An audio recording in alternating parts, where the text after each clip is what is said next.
Hello and welcome to the session from Competitive Advantage to Cooperative Advantage. I am Simone Phipps and I'll serve as one of the moderators for this session.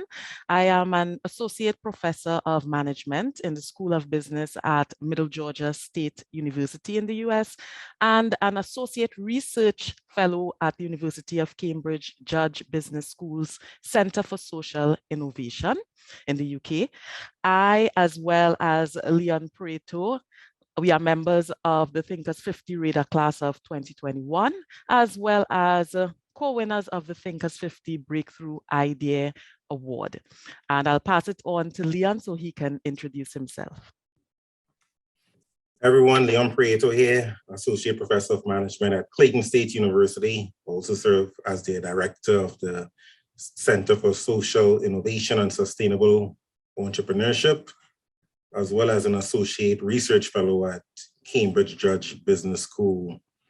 And it's our pleasure to talk to you all today about Cooperative Advantage. I also would like to introduce Rod Garvin, who will be one of our speakers today. He is a consultant manager with Economic Development Advisory Services at Ernst & Young. He has nearly a decade of experience in economic and workforce development and more than 20 years of professional experience that spans the private and non-profit sectors. He is an established leader and advisor in equality, equity, diversity, and inclusion, and a passionate advocate for inclusive economic growth that fosters mobility for diverse talent across the socioeconomic spectrum, as well as the advancement of small businesses, including those owned by people of color and women. So welcome, Rod. Good to be with you this morning. Thank you, Simone. And I'd like to introduce Dr. Henry McKoy. He's the Director of Entrepreneurship and a faculty member at North Carolina Central University School of Business. And he was a former senior fellow at the Ash Center for Democratic Governance and Innovation at Harvard's Kennedy School of Government. So I'd like to welcome you, Dr. Henry McKoy. Morning, I'm Leon and Simone. Good morning. All right, so I'm going to give a brief synopsis about Cooperative Advantage. And it has a rich lineage based in Africana histories and philosophies that Simone and I tend to gravitate towards in our research activities. So in the continent of Africa, there are a number of philosophies of cooperation, such as Ubuntu. And Ubuntu basically means I am because we are. It's one of the favorite philosophies of Nelson Mandela, Desmond Tutu. And in other parts of the continent, namely in West Africa, there are very similar philosophies conceptually to Ubuntu. And during the days of slavery, many of these traditions and systems and philosophies, they survived the Middle Passage into the Americas, namely the United States, Latin America, the Caribbean, etc.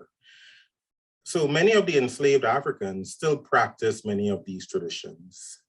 So when slavery ended, a number of these African Americans started businesses, and a lot of these businesses got their start in mutual aid societies, which practiced philosophies of cooperation, the Black church. So many of these philosophies of cooperation was embedded within the business models of a number of these African-American businesses throughout the United States. So cooperation played a very big role in the start of a number of enterprises and also business ecosystems. So we conceptualize cooperative advantage as the benefits an organization possesses and accrues due to its people-oriented approach to engendering well-being, dialogue, and consensus building among all its stakeholders. And we were inspired to conceptualize a cooperative advantage because of that African tradition of Ubuntu, which can be translated to mean I am because we are.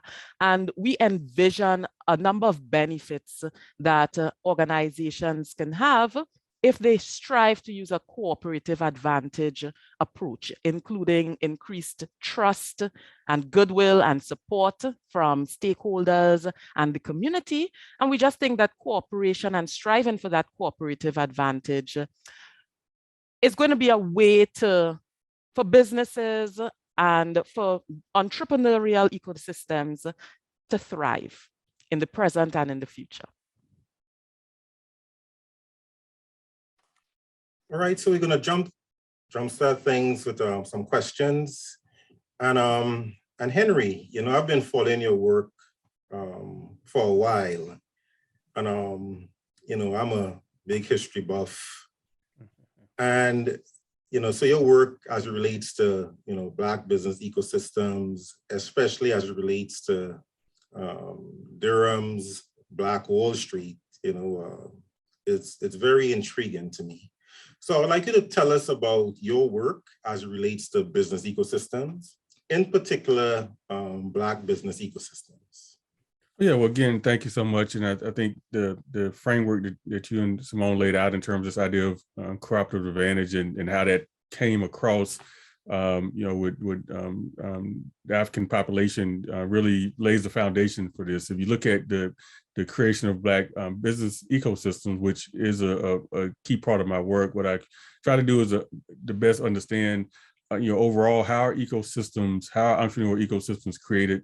How do they sustain themselves? How do they rise? How do they fall? You know, what are the impacts of those ecosystems on general populations and the overall economy? And when you look at it and break out, you know, entrepreneurial ecosystems through racial lens. So I generally look at that work through the lens of the five largest populations in the United States: whites, African Americans, American Indians, Hispanics, and who am I miss? Asian population. But of course, we have now mixed race growing so much. You get a better understanding of what happens with those overall entrepreneurial ecosystems has a huge impact on what happens to individuals from those populations. And so you can kind of follow those different patterns as communities rise. But just quickly, a lot of my work has looked at African-American entrepreneurial ecosystems, particularly looking at Tulsa, Oklahoma, other Black Wall Streets, but I'm based in Durham, North Carolina, which was one of the areas that had a strong historic Black Wall Street.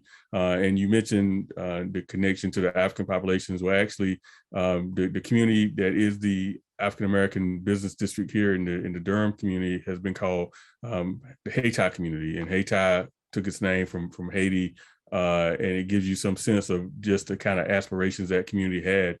And so at the end of slavery, North Carolina had a pretty significant population of slaves. Durham had a significant population of slaves, and they migrated into creating their own community, which ultimately rose to become, you know, certainly after Tulsa, Oklahoma was destroyed in 1921, became the leading Black entrepreneurial ecosystem in the United States, and became one of those places where other communities would come and look and see what was going on.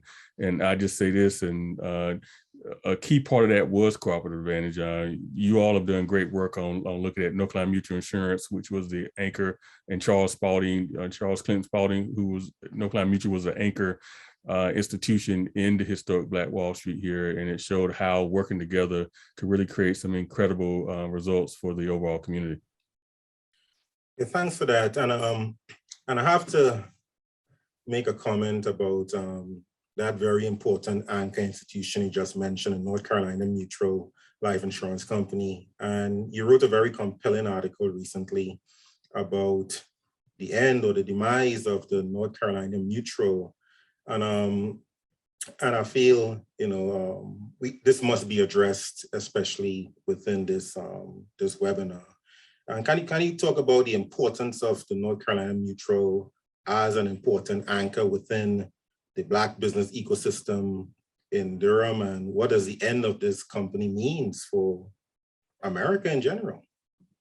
Yeah, absolutely. What you learn, understand when you really look and look at entrepreneurial ecosystems, business ecosystems, is that they're built on the back of anchors. So they have these anchor institutions that ultimately rise, and they create that spillover effect, right? It creates smaller firms who are supply chain, they create jobs, all these kind of things. And Durham had that. One of the most enterprising things about Durham was that Durham was built on the back of the tobacco industry, the growth of the tobacco industry. Many people know about the Duke family. The Duke family were the leaders in that space. The Black folks in Durham would go across the railroad, like literally work in the American Tobacco Factory, come back across the railroad and spend their money and create this kind of enterprising kind of entrepreneurial ecosystem. North Carolina Mutual Insurance essentially became the anchor institution of the Black Wall Street, and it was founded in 1898 by 5 individuals. It got shaken up a little bit, with the first claims that came in, and well, 5 of those 7 folks kind of disappeared, and 2 remain. And Charles Clinton Spalding, again, which you all write about from a management standpoint, came in as a young man and just built the company up. Over the course of really much of the 20th century, North Carolina Mutual Insurance was the largest Black business in the world, really. It rose to $8 billion in terms of its overall capitalization from an insurance in force standpoint. But even more important than that, what it served as in a lot of ways, I always say it was kind of like the venture capitalist for Black America before that term was even known, because insurance operates the same way now as it operated largely. We pay our insurers, whether it's car, home, whatever. Insurance is one of those interesting businesses where you actually pay with the hope of not having to use it. And so that money kind of sits. It's kind of known as kind of the Warren Buffett way, right? It sits and float. And the insurance companies decide, well, while we're waiting on claims to come in, we're going to invest this money into the overall economy. Well, that's what North Carolina Mutual did in the Black economy. It essentially invested in Black entrepreneurs to help them spur their dreams, help them spur the community. And then they actually started opening up locations across the United States. And so they took that model from Durham and started going around the United States and hiring folks, and that created this kind of middle class. And so essentially it rose up to prominence. Like a lot of the African-American businesses, after the civil rights movement and integration, and the fact that white businesses frankly had a lot more access to capital, they started creating new products and services.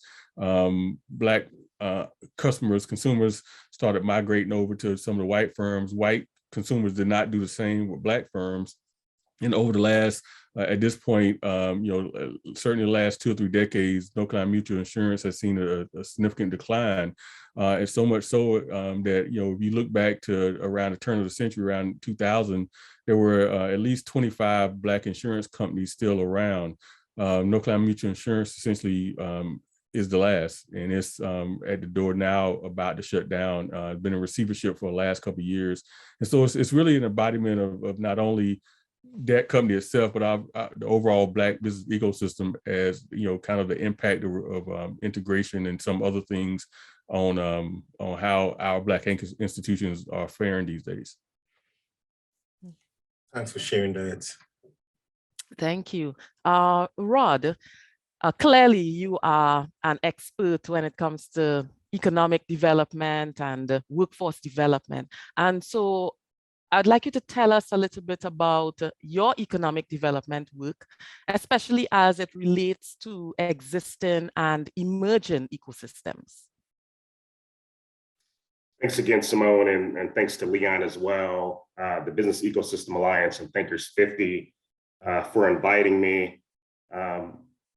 Also want to recognize my parents, who I think may be listening in right now. My dad is actually a graduate of North Carolina Central University, where Henry is representing right now, and my mom as well, who's a graduate of an HBCU and is a former educator. Learning a lot, even in this conversation, was inspired when I first came across, your work, Simone and Leon, and MIT Sloan Management Review, and really enjoying hearing about the work that you're doing, Henry. Our work at Ernst & Young, EY's economic development practice, is really focused on helping communities grow in a holistic and inclusive way. We think about economic development very comprehensively. It's about business development and job creation, as well as entrepreneurship and innovation, workforce development, education, transportation, infrastructure, quality of life, and a lot of other economic indicators that have to be taken into consideration when we think about economic growth. Our clients tend to be local and state governments, chambers of commerce, economic development organizations, educational institutions, and others. From an ecosystem standpoint, anytime we're working with a client, when we're trying to understand a community, a key part of that process is understanding what are the ecosystems. What are those ecosystems that the economy is built on? Key industries and sectors are a part of that, but there's a number of ecosystems that feed into that, and two of the most prominent are entrepreneurial and innovation ecosystems and workforce development and education. What are the strengths of those institutions? What are the assets? What is the level of partnership, the alignment, and the integration? And in every community, there's going to be strengths and weaknesses. So when we're doing our SWOT analysis, we're looking at what's really working well. What are some vulnerabilities and what can we do better when we think about a strategic plan for the future? So ecosystems are very much an important part of our work. And in the entrepreneurial ecosystem in particular, we're starting to see more of a focus on small businesses, what we think of as MWBEs or minority women business enterprises in particular, as well as efforts to support other underrepresented founders and business owners. There's a lot of work that needs to be done, but there seems to be a desire and effort, at least in a lot of the markets that we're working in, to build that up. And there's a strong intersection between innovation and education, which Dr. McKoy knows very well. One of the challenges is how do we create more connectivity between the research and development, the technology transfer that's happening at the university level, and connect that to entrepreneurs who can commercialize that. So we think about where there's often opportunities for improvement. It's in that connectivity. And then how do we make sure that, again, these underrepresented businesses, Black businesses, women-owned businesses, Latinx-owned and others have that understanding and that access so they can benefit from the intellectual capital that's being created in the community. So those are a few of the things that we're taking a look at from an ecosystem standpoint. Okay, Rod, you mentioned innovation and education ecosystems and entrepreneurial ecosystems and how important they are. And you mentioned something that stood out to me. You said, they have a lot of strengths as well as weaknesses. And I was wondering if you can just tell us a little bit about that, what you see are the main strengths in those ecosystems in your work and the main weaknesses. And again, Simone, it really is going to vary. It's really, really case by case. Right. But I'll say generally, from an education and workforce development standpoint, we often see that there, even when we're looking at more rural communities, there could be some surprisingly strong educational institutions. Public education is probably one of our biggest challenges, right? If we're being honest, right? What's happening in the K-12 level. But when we get to post-secondary, particularly with community college, and I think we're experiencing this resurgence of community colleges in terms of how we think about developing talent and the role of two-year institutions. But our universities often are strong when we look at, not just urban environments, but rural and other environments as well. And oftentimes there's a plethora of those, right? So it's not about a shortage of resources, but it may be, do we have enough funding? Are we able to, hire enough faculty to support the students that we want to enroll and that we want to educate? So sometimes it's not about the number of institutions, but it's a matter of the funding and the resources that are available. And then from an entrepreneurial standpoint, this is where often we're looking at, what's emerging and then what's already there, right? So there are certain, and this is the case study, right? So if we think about Silicon Valley, right, that's the North Star. of entrepreneurship and innovation.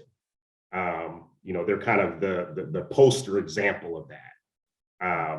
And then there's a spectrum that almost every other community is in, just looking here at the US, but also London is thriving in Beijing. So there's some really interesting things happening in Ghana and Nigeria and other places as well. So this has to be contextualized. But looking at the United States, if Silicon Valley is a North Star, you've got other communities that are on the spectrum, like the Research Triangle. The Raleigh-Durham area is considered to be one of those thriving entrepreneurial ecosystems. I'll say here in Charlotte, we don't get enough credit for it. We're known as being more of a corporate focused, second largest financial center in the country. We don't get enough credit, but there's some interesting things happening here. You hear about in Austin that's becoming very mature, Nashville, even LA, also in California. So there's these great examples. And then we've got, clients of smaller communities that are earlier in that journey, right? So they're really just starting to get intentional about how they develop entrepreneurs and how they think about disparities within their entrepreneurial ecosystem so that they can be more accessible, so they can be more inclusive. So it's really interesting work, and it's really contextual based on the communities that we're working in. Appreciate that question. Right. Thank you.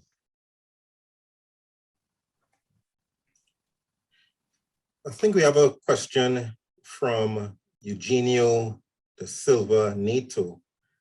And the question is, with a rich heritage, how do universities educate the next generation with an entrepreneurial mindset to foster ecosystems as engines for social progress? I don't know if Henry want to take this one. Yeah, so thanks for that question. It's a great question, and I want to make I was listening to Rod and his comments, and what I'd like to make a point that you saw so right around this education piece, right? But ecosystems aren't created overnight, right? So you think about like a natural ecosystem and what it takes to create a natural ecosystem over time. The same thing happens in an entrepreneur or innovation and those kind of ecosystems. We know from research that that those who end up getting patents and starting businesses that are built on intellectual property, things like that, are the ones that get introduced to that at the earliest ages. And so when we think about education, we have to think about not only what's happening in the classroom, but what's happening outside of the classroom, right? What are individuals seeing? I teach primarily at a historically Black college. And so I get students coming in, I teach in a business school, I lead the entrepreneurship program. I get students in their junior and senior year, and they do come into the door with a certain kind of focus of their work. And so this goes to the question. I've worked at PWIs, HBCUs, and there is a difference in terms of the kind of perspective that students come in with. Students that come into the HBCU oftentimes are looking at how to create entrepreneurial efforts and endeavors that connect back to their communities in ways that can transform those communities in positive ways. How do you create wealth and opportunity, things of that nature? And so there's more of a social aspect to the entrepreneurism than it is when I go to PWIs. Now I mention that because in that sense, there's a huge opportunity to really shape these young people from this idea of an entrepreneurial mindset. I always say this: I don't teach students necessarily first about entrepreneurship. What I try to do is to infuse them with the entrepreneurial spirit and the entrepreneurial mindset. And what I mean by that partly is whenever I start, particularly my introductory entrepreneurship class, before I ever ask any questions about what business you want to start, I start out with this idea of your passion and purpose. What is it that you feel like you were put here for? And how does that connect to this broader landscape? What is your ideal lifestyle? What is it that you're trying to get to? Secondly, what problem do you want to solve in this world, right? What is that you're trying to connect to and let the problem kind of guide you? Then we do a self-assessment. What is it that, based on your passion, your purpose, where you want to get to, the problem you want to solve, where are you at right now? And how do we, understand that gap? And then we start talking about, well, based on all of that, what might you, enter into the universe? But I think one of the most important things to recognize is that, again, ecosystems are so important overall, and when certain parts of ecosystems decline or disappear, it's not just bad for that population, it's bad for everybody. I've heard people say things like, oh, well, why do we need Black XYZ? Because you can just get it anywhere, right? But it's not. There's value in having the diversity that you talked about, just like we know, and I'm sure Rod can speak to this, and you all as corporate management professionals can speak to this.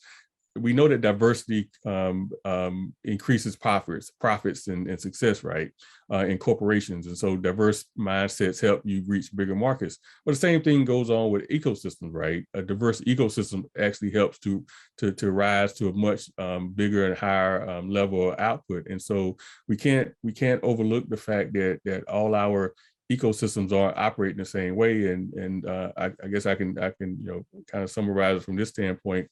Simone asked about this kind of idea of the strengths and weaknesses of ecosystems.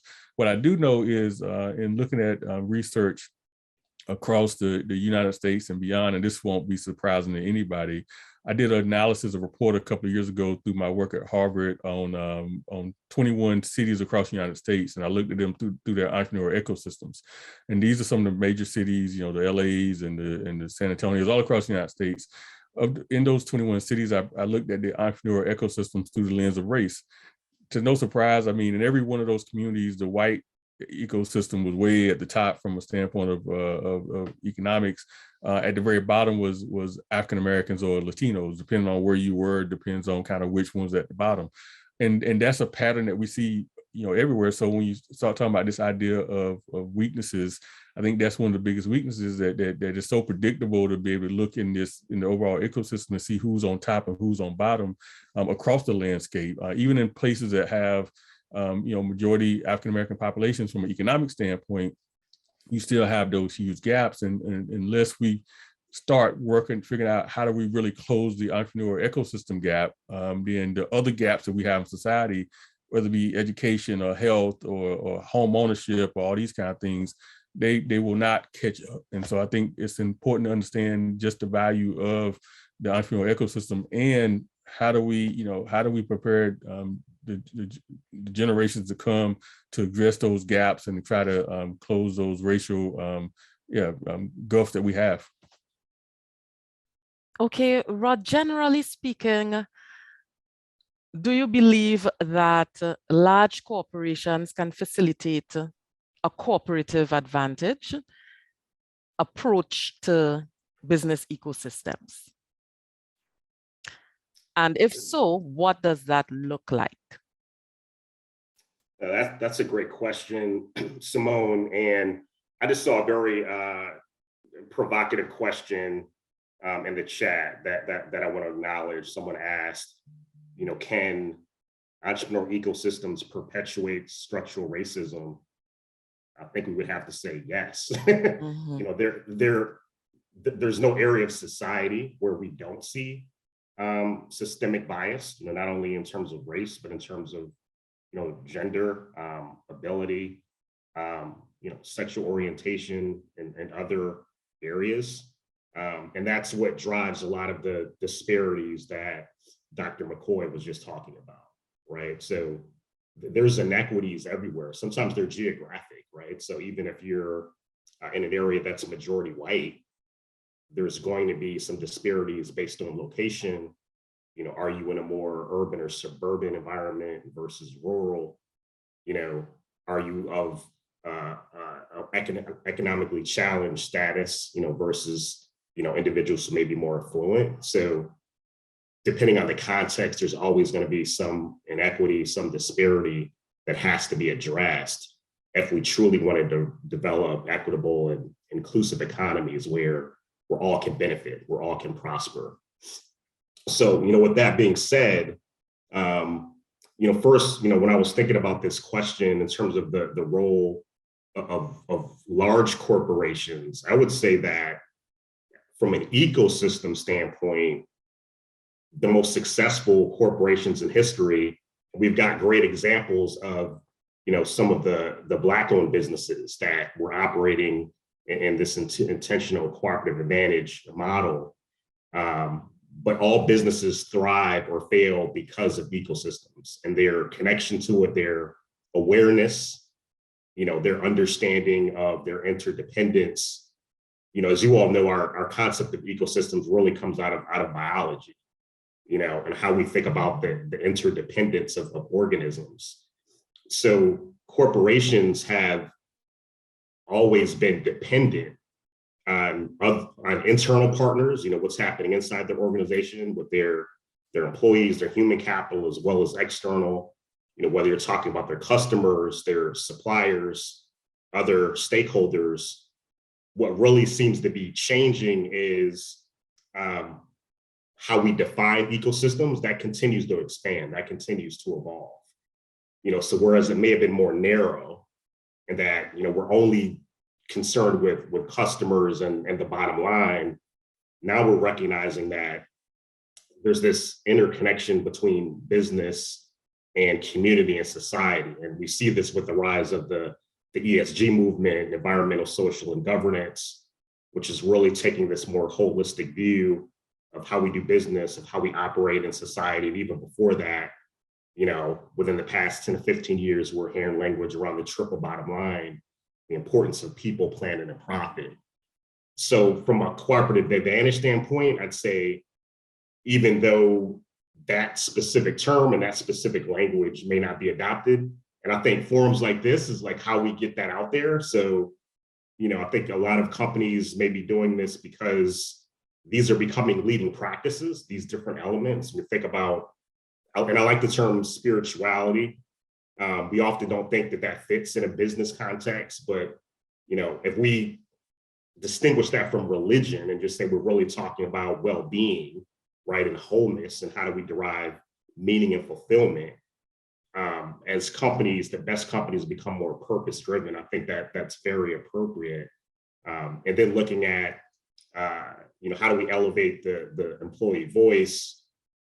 How do we make sure that we're empowering individuals and, creating this and fostering this culture of collaboration and consensus building? These are kind of leading practices, right, or best practices for how we do business. And depending on how much companies embrace those principles, which are very compatible with Cooperative Advantage, I think are going to have a determination in terms of how they're able to succeed and even compete. And it's not that, I know this conversation is about, from competitive advantage to cooperative advantage. It's not so much that competitive advantage is no longer important, but it's a both and, right? So in the context of being competitive, how do we also cooperate? From a company like EY, and we are considered the best place to work on many lists. So it is a great organization to be a part of. It's very much focused on people and cultivating people, but also very much about, how do we leverage our human capital and our resources to give back to the community and make sure that the communities in which we're doing business are thriving across the world. So that's very much a part of our model. And then even, and we have a commitment to supplier diversity and making sure that we're looking to partner with small businesses, but also diverse businesses as a part of our value proposition to help solve client challenges, to help drive greater innovations and solutions on behalf of clients. And just with our practice, economic development, the team that I'm a part of, we have relationships with Black-owned and women-owned firms, consulting firms that we've partnered with, and I've had the benefit of leveraging that. So when we think about, teaming, it's not only about how do we leverage the full breadth of human capital and resources within the firm, but also ties into the relationships that we have with other businesses, minority and women-owned businesses included. Thank you. It's excellent to know that your work at EY also reflects that cooperative advantage approach with you and your team. So thank you for that. Henry, I just received an intriguing question from Maisha McDaniel. And the question goes, how should Black and other people of color led entrepreneurial ecosystems engage with white ecosystems without losing the advantages to be gained from the cooperative advantage model?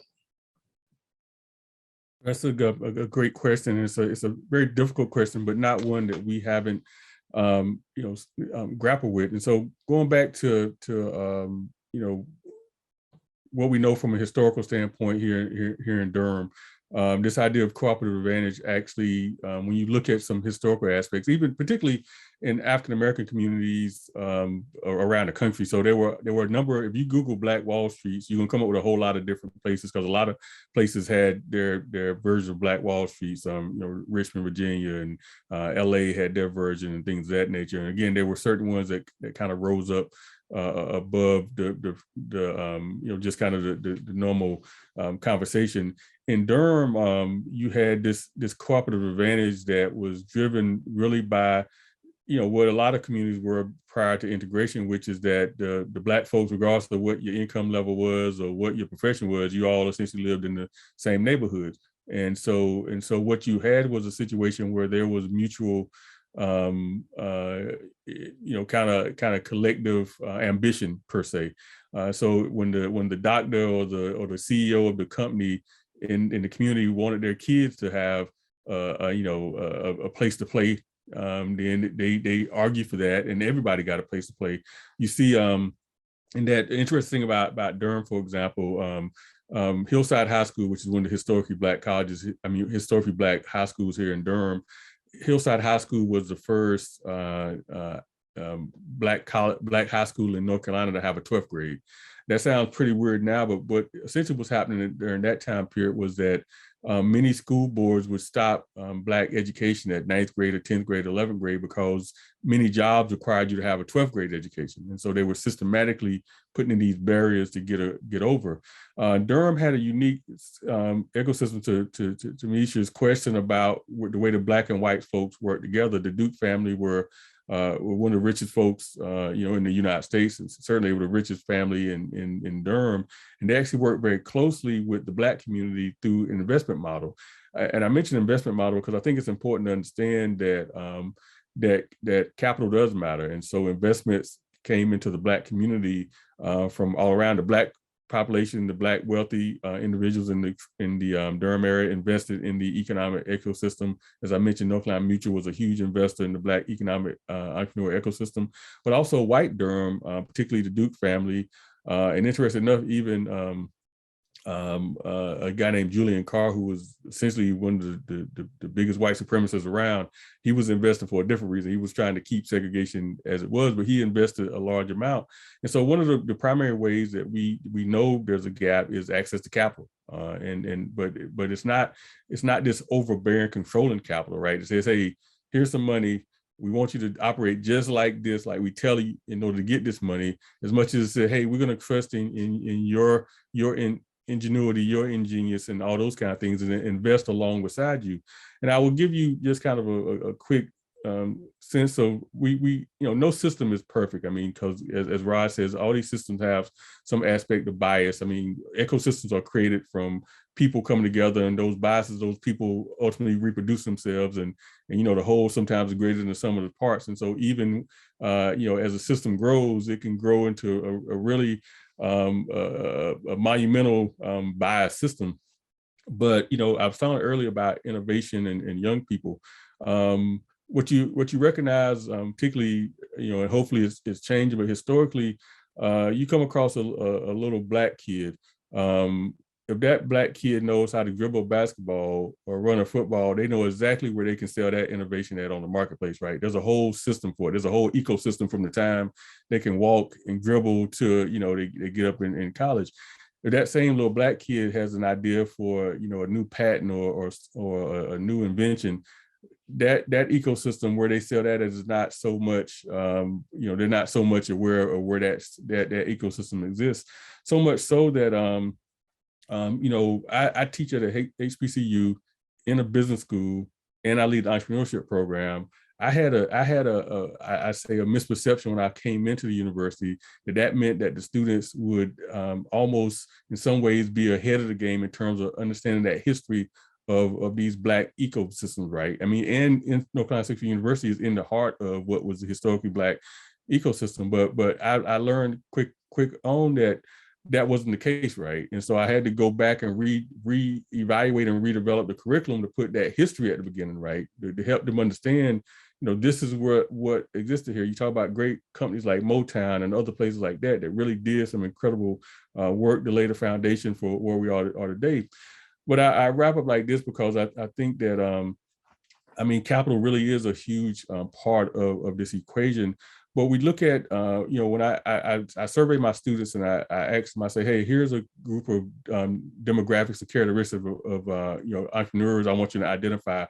Entrepreneurs in these categories, white male, black male, black female, white female, Asian, Hispanic, across the demographics.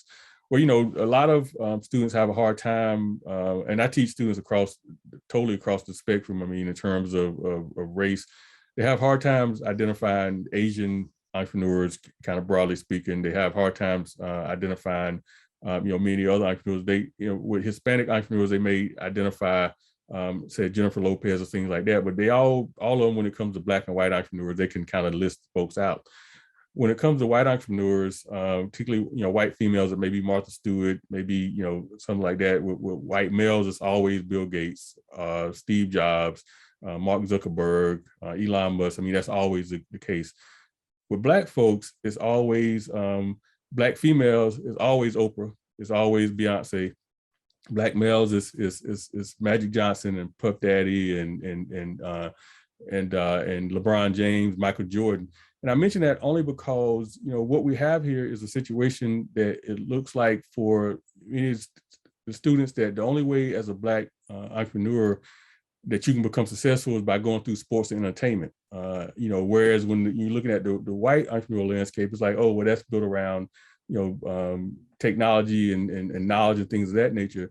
And so that recreates itself, right? When you look in an ecosystem, and if what you see in the ecosystem are barbershops and beauty salons, then you reproduce that because you see, okay, that's the entry point for me.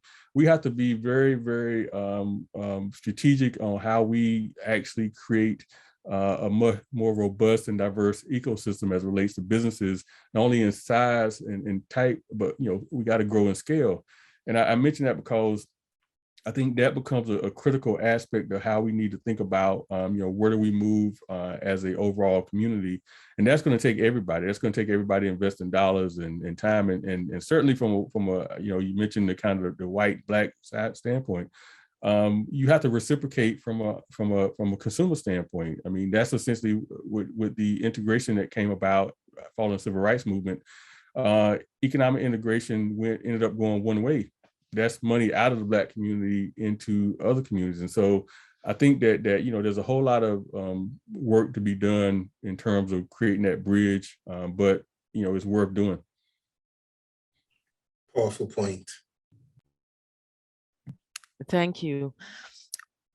Rod, as I was listening to the discussion, both you and Henry, I was wondering if you can share some light on how you think a cooperative advantage and an ecosystem approach can help foster more inclusive and equitable communities.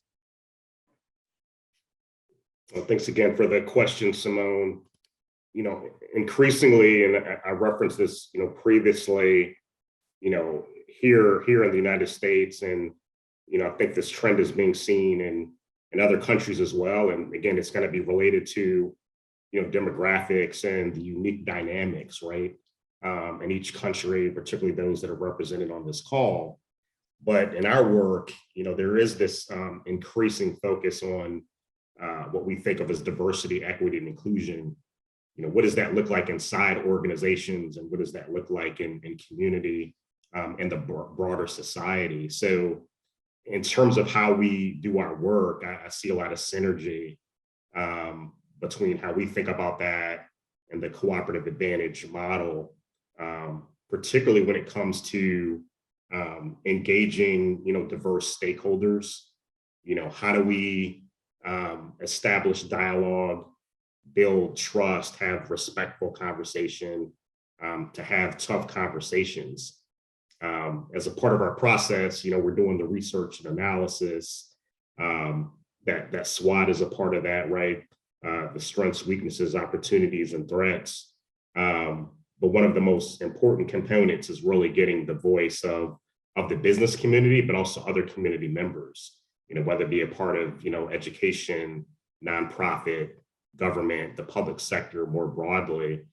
And building that consensus is really important in terms of, what is the collective vision for the community in terms of how we grow our economy? And then what does that look like in terms of diversity, equity and inclusion, or inclusive growth? And there's a strong business case, right? So there's a lot of research to be done around why diversity, equity, and inclusion is important. We see that, businesses that embrace that framework and those principles, tend to perform better, when it comes to not only profitability, but innovation and productivity. There's also, research that shows if it's not applied well, it can have the reverse effect, right? But, if that's employed in a way that is really effective, it can drive some really, really positive results. And we're seeing also those benefits applied to communities as well. Those communities that are diverse, all communities, again, have equity challenges, right? So there's inequities and disparities in every community, but those communities that are working to close those gaps and create greater equity, we send a positive trend line in terms of economic growth. Whether you're talking about job creation, whether you're talking about household income and other factors that come into play. So that model in terms of, how we, work with communities to develop strategies to help develop a collective vision, I think is a great model, right? That communities can use, and even organizations. I think it has a lot of application both internally and externally in terms of how we engage, whether it be employees, whether it be business leaders, or whether it be the community as a whole. Thank you. I really like how you mentioned this idea of having the tough conversations when it comes to diversity, equality, and inclusion. And I was wondering, when you think about the ecosystems of entrepreneurs and small businesses and the ecosystems of the large corporations, do you think it's easier to engage in those tough conversations when you're in a large corporation or when you're in a small business kind of entrepreneurial setting? Wow, that's a really good question. A tough one to answer. I think that larger corporations just have the benefit of resources, right? So the financial resources, the expertise and talent. So, large companies are typically going to have, strong talent teams, human resources teams, and a team that's really dedicated to diversity, equity, and inclusion, right? So they're going to have experts, people whose job is to wake up and think about this every day, right? So it allows for these conversations to be facilitated and integrated in a very intentional way. Not to say that there's not a lot of work to be done. There is. It's a marathon, not a sprint. It's an ongoing journey. Again, just as we think about communities being at different ends of the spectrum when it comes to their entrepreneurial ecosystem and how mature it is, it's the same with DE&I, right? So even large companies are on a spectrum in terms of where they are and how mature their organizations are when it comes to these issues. So I think because of that, it doesn't mean it's easier, but I think that sometimes you may have the talent or skill. So thinking from an ecosystem standpoint, I think that's a great way for large corporations to partner, right? And we see this, companies that do have those resources will sometimes partner with smaller businesses or nonprofits, or they'll create community forums where they can share their expertise and facilitate these conversations to provide more access, right? But I think there's things that a small business can do. And again, even with a Black or brown owned company, there's needs to have these conversations. What does it look like within our community? And what does it look like in terms of how we relate to other communities, and maybe, how we take on some of these challenges, right? It doesn't cost anything to have a conversation, right? So it's more about starting it. What are the resources that are available? Reading, scholarship, that's out there from the individuals that are on this call, and others.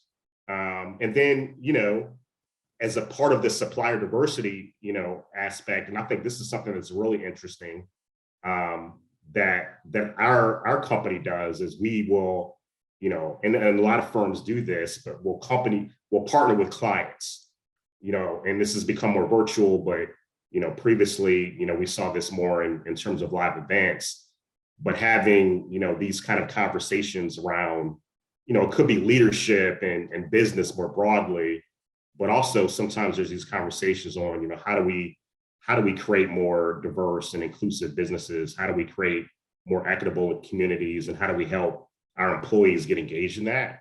So sometimes that's two large companies coming together, but it could also be a large company and a smaller company, particularly one that they're doing business with, one that's in their supply chain.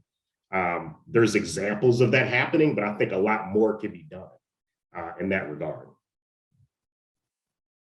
Some excellent points. Thank you. Thank you so much.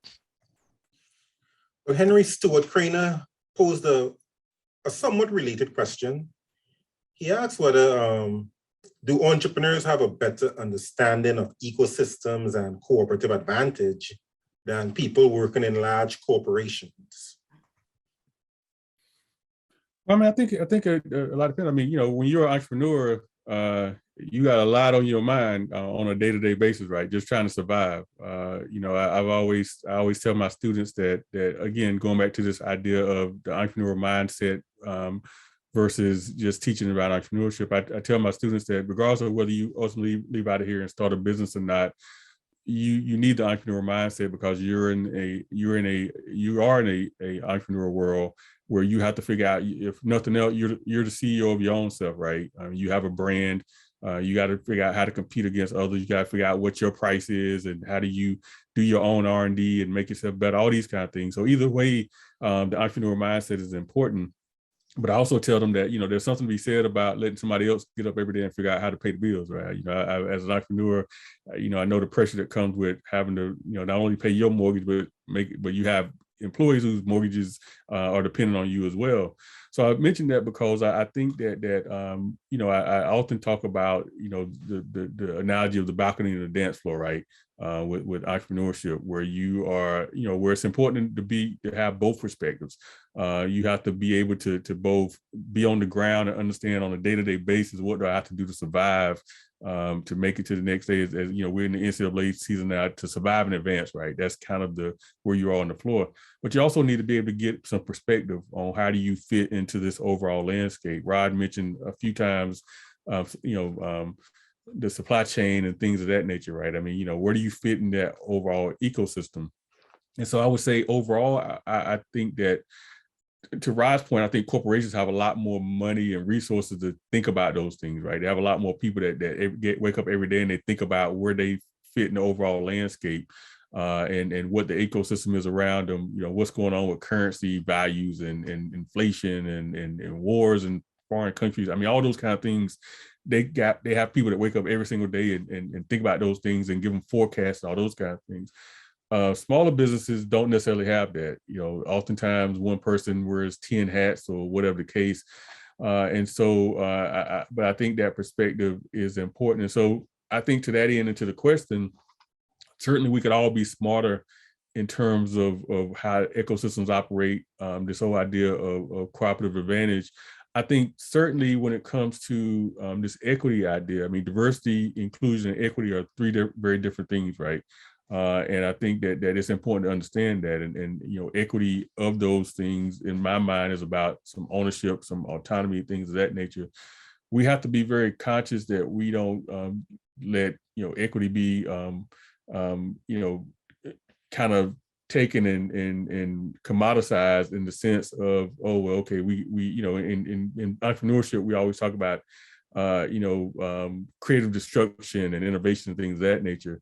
we need just as much or even more innovation in terms of how do we make these ecosystems more equitable, because we're dealing with centuries and centuries of the ecosystem being created, and it becomes very hard to dismantle that. And so I think we could all do a much better job of understanding the overall way that entrepreneurial and economic ecosystems work, specifically through lenses of characteristics, race, gender, class, geography, all those things, and how do we mitigate those from the standpoint. So to answer that question, we can all be smarter, both the big and the small and the individual, in terms of what needs to happen.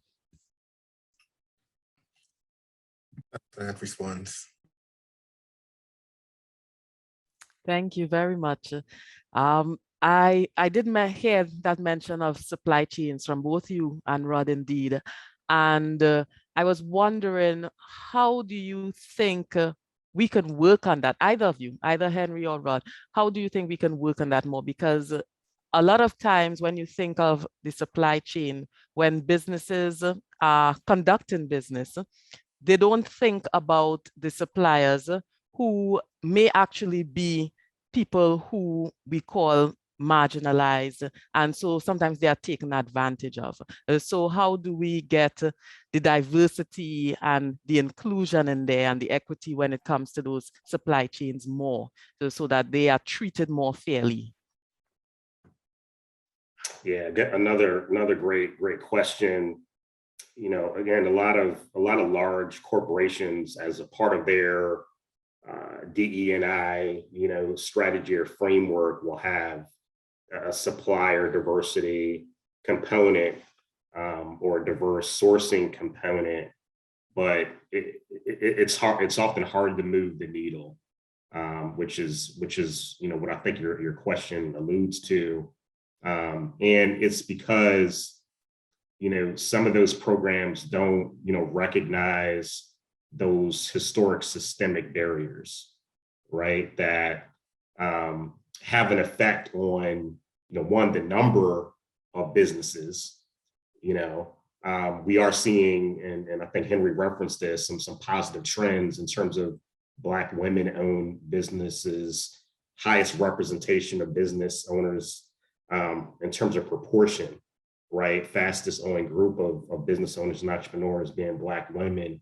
So seeing some positive trends there, but extreme disparities when it comes to access to capital.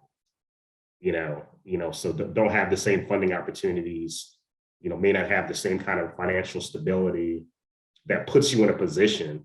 There's a lot of requirements and expectations when it comes to doing business with a large corporation.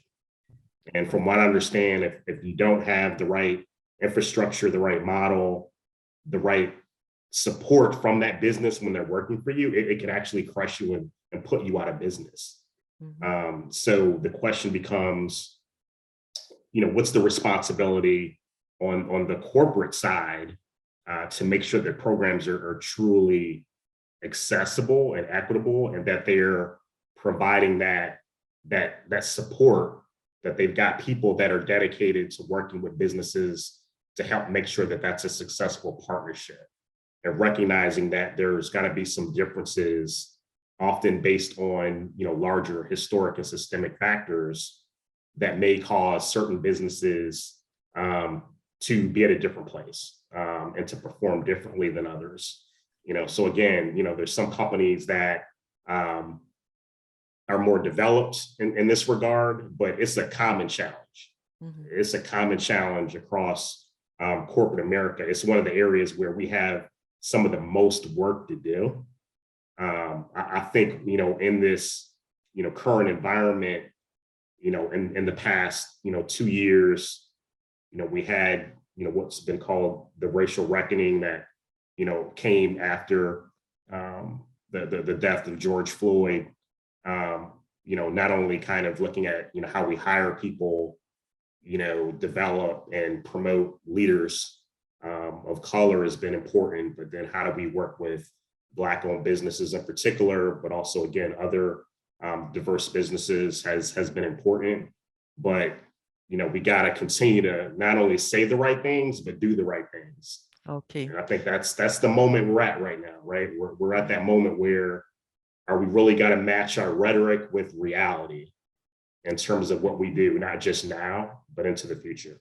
Thank you so much. And I like that, match our rhetoric with reality. So on that note, it's time to wrap up. And we would like to really thank our speakers today, Henry McKoy and Rod Garvin. Thank you for such an insightful discussion. A lot of things you left us to have to think about and process and work towards doing better in the future. So thank you so much.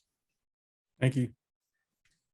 Thanks to everybody. Let me just say this. This is a shameless plug, but EY is always hiring. So connect with me on LinkedIn. We're hiring all over the world. And no matter what background you have, there's probably something in EY that you could do.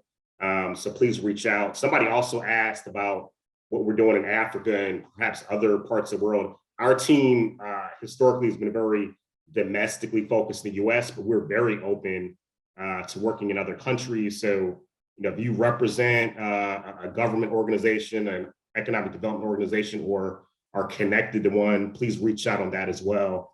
We would love to explore some international work. Thank you. Thank you for that.